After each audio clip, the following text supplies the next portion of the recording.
Bueno, para empezar a hablar a profundidad de la importancia y la inclusión de la observación en las prácticas educativas, vamos a empezar contextualizando un poco. Empezaremos hablando sobre qué es la observación. Como lo dice la diapositiva, la observación se entiende o debería entenderse como un proceso que requiere de atención voluntaria e inteligente y que va orientada por un objeto con el fin de obtener información. De acuerdo a lo dicho por dos de los autores que mencionan en el texto la observación de las prácticas educativas de la autora Fuentes Camacho, por ejemplo, uno de estos, Herrera, habla de lo trascendental que son las posibilidades dentro del ámbito educativo y que todas estas oportunidades están atribuidas a la observación. Luego tenemos a Cole y Honrubia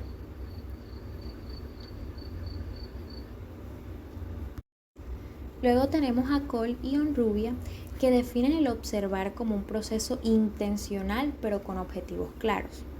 Entonces, la observación puede relacionarse directamente con la investigación. Esto se da porque cuando se usa el método de la observación, el investigador o quien realiza sus prácticas docentes se limita a ver y analizar las acciones o acontecimientos que suceden en el salón de clase que le es asignado. Es decir, este observa detenidamente sin ser un obstáculo dentro del ambiente escolar y sin establecer una comunicación con los sujetos que debe investigar o supervisar. Por ejemplo, tenemos un grupo de estudiantes que son asignados a observar un salón de clase en específico. Estos estarán involucrados con los participantes de ese ambiente escolar, pero este debe intentar obstaculizar lo menos posible la clase, ya que su objetivo es observar lo que acontece con naturalidad dentro de un salón de clase. Este practicante o estos practicantes podrán observar la forma en que el docente desempeña su rol, el comportamiento de los alumnos y aprenderán también a reaccionar ante distintas situaciones que pueden presentarse dentro del aula. Ahora, podemos mencionar algunos tipos de observación, pero sin dar detalle de estos. Por ejemplo, tenemos la observación directa y la observación indirecta. Tenemos la observación participante o participativa y la no participante o no participativa. Tenemos la observación de campo y la observación de laboratorio y por último la observación individual o de equipo. No vamos a hablar detalladamente de estos tipos de observación porque la intención de este video es exponer la importancia de la observación en las prácticas educativas. Entonces podemos decir que de alguna u otra forma la observación es y ha sido a lo largo de la práctica docente un pilar que funciona como herramienta para la recolección de datos en los procesos de enseñanza.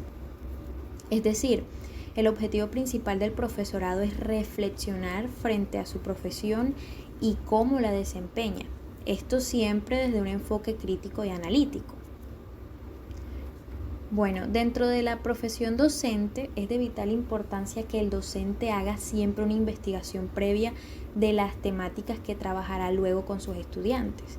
Esto le permitirá estar mucho más preparado y planificar de forma adecuada lo que será el desarrollo de la clase.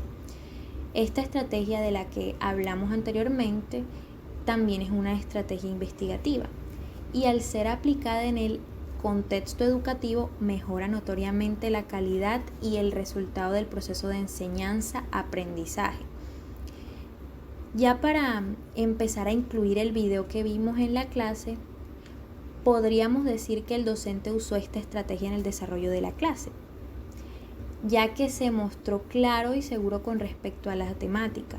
Además, aplicó lo que serían los saberes previos, cosa que también hace parte del proceso investigativo en el aula.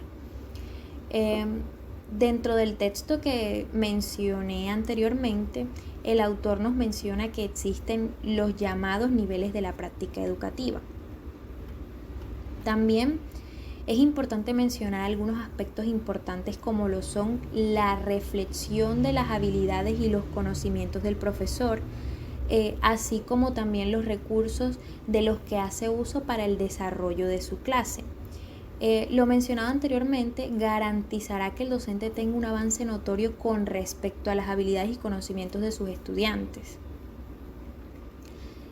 Ya enfocándonos en el trabajo de los practicantes en el aula, hay unos objetivos determinados y también unas competencias y capacidades que tanto el docente como el practicante deben ejercer en el salón de clase.